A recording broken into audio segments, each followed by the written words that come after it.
mi volali: Pepo, je třeba natáčet, budeš točit segway. Jsem měl přesně strach, že budu točit tyhle tady ten pelech. Zaplať pánbu, ne, 4 kolky. Segway.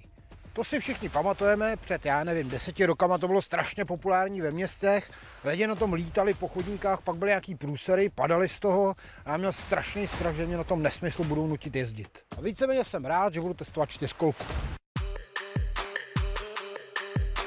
Segway Snarler 600 GL. Vrčou. Mohl bych začít obligátně, to je 4kolka, dámy a pánové, tady má naviják, má vyhřívají hefty a tamhle krytý rameno. Vůbec ne, mě zajímalo, z jakých materiálů a co všechno vlastně museli dát dohromady, aby vytvořili úplně novou 4kolku, aby ji udělali, aby ji mohli prodávat, aby se na ní mohlo jezdit, aby to vydrželo všechno. 4kolka je na základu rámu, který je z chrom molybdenový oceli. Tady z toho materiálu se vyrábí špičkový motorky, jako je třeba Ducati. Ta ocel vyniká ve svých vlastnostech v tom směru, že je lehká a extrémně pevná. Bohužel rám vám ukázat nemůžu, 4kolka tím, jak je celá oplastovaná, tak rám není vidět, ale tvoří ho části z kulatin, jeklů a profilů. A fajn zprávou je, že za rámem nezaostává ani podvozek. V základu k tomu stroji dostaneš i bedbloky. To jsou opravdu hodně kvalitní kola, které jsou šroubované, jsou hliníkový a jsou opravdu hodně bytelné. To je odér. Do nádrže se vejde 23 litrů benzínu. S tím, že jde o jednoválcový motor, který má 44 koní a 48 Nm kroutícího momentu, a tak to bude stačit k docela dost velkému dojezdu.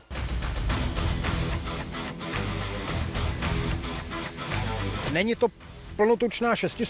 Objem toho motoru je 570 kubíků a zajímavostí k tomu jednoválci je, že ze spoda v motoru tak jsou 2 trysky, který olejem chladí píst. To je super, protože když budu jezdit opravdu v létě nebo i v zimě a tomu motoru dám někde opravdu čačku, ten píst bude chlazený nad rámec chladícího systému motoru.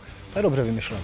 K pohonu vám moc novýho nezdělím, u těch 4kolek není co vymyslet navíc. Můžu jezdit, mít zaplej jenom zadek, můžu jezdit, můžu mít zaplou 4kolku a ten stroj je vybavený 2 diferenciálama a má elektrické uzávěrky.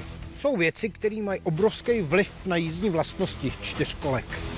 A to nejdůležitější nejsou gumy, gumiče. Segway má označení svým názvem, to znamená Segway, a říkají tomu Extreme Performance a jsou plynokapalinový. Tak mu pojďme dát za uši. I přesto, že to je jenom jednoválcový motor, tak ten průběh je naprosto skvělej a nemá vibrace, skoro žádný. Krásně se to dávkuje, když tady přidáváš plyn palcem.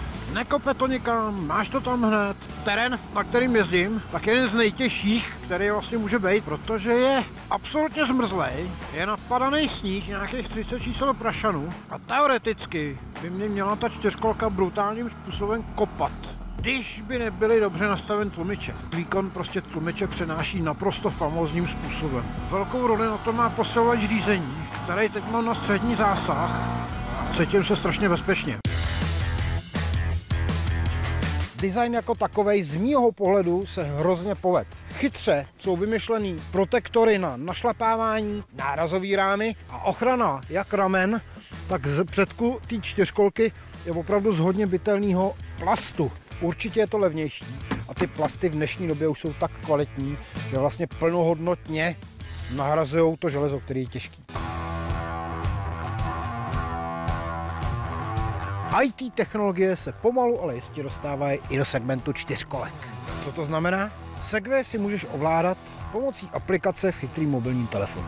Ta aplikace se jmenuje Segway Power Sports a díky telefonu můžu tu apku používat a měnit si nastavení poměrně hodně velkého množství věcí na té 4kolce. Já to vemu postupně. Můžu celou 4kolku pomocí apky aktivovat, to znamená, že si ji na dálku můžu nastartovat. Můžu si zobrazit historii jízdy a automatický nouzový volání a u toho se trošku zastavím. To mi přijde jako naprosto famózní a geniální nápad.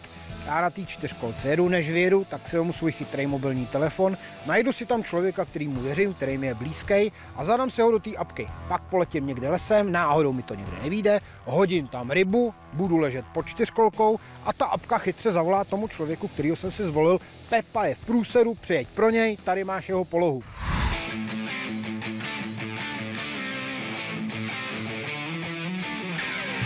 Já se přiznám, že za několik hodin testování toho mám plný brejle. Ale hřeje mě u srdce jedna věc. Je to asi nejlepší čtyřkolka, na který jsem do dnešních dní jezdil. A myslím to úplně vážně. Díky tomu plynokapalinovému podvozku, tak jsem měl perfektní pocit. A nešly do mě rázy, dalo mi to strašně na důvěře, na jistotě. Není vratká, je to strašně stabilní. Výkon těch 44 koní pocitově je daleko vyšší. A přes tu plynovou, ne rukojeť, ale ten plyn mám na palci u těch čtyřkolek, tak mi to pomohlo opravdu vyškrábat se téměř ze všeho a výkon tam jde hned. A to je ta fascinující věc, že ten výkon toho motoru dohromady s tím podvozkem, tak mi dá ten pocit z toho řízení, který já jako řidič potřebuji. To jsou dvě věci, které bych strašně vypích. Stejně mě to baví víc jezdit pomalu, než někde topit. Já jsem spokojený, a to jakože hodně. No, dobrý. Segway se strašně povedl. Celý při tom ježdění, tak mi to dává fakt pocit jistoty a důvěry. Stabilní, je to zábavný a strašně to drží. Nepřehřívalo se to, nic z toho neupadlo. Na první pohled vidíš, že to je bytelný, což se ti hned osvědčí v tom terénu, kdy teda projedeš, zase to pak jdeš umýt a zjistíš vlastně, že se nic neurvalo, že celý den toho ježdění, že se s tím můžeš odtahat, co potřebuješ. Mě ten Segway set a to čtyřkolky fakt nemám rád. Žádný výrazný slabiny. 600kovej Segway má naše doporučení. Suma sumárum, celkový hodnocení zní 95%.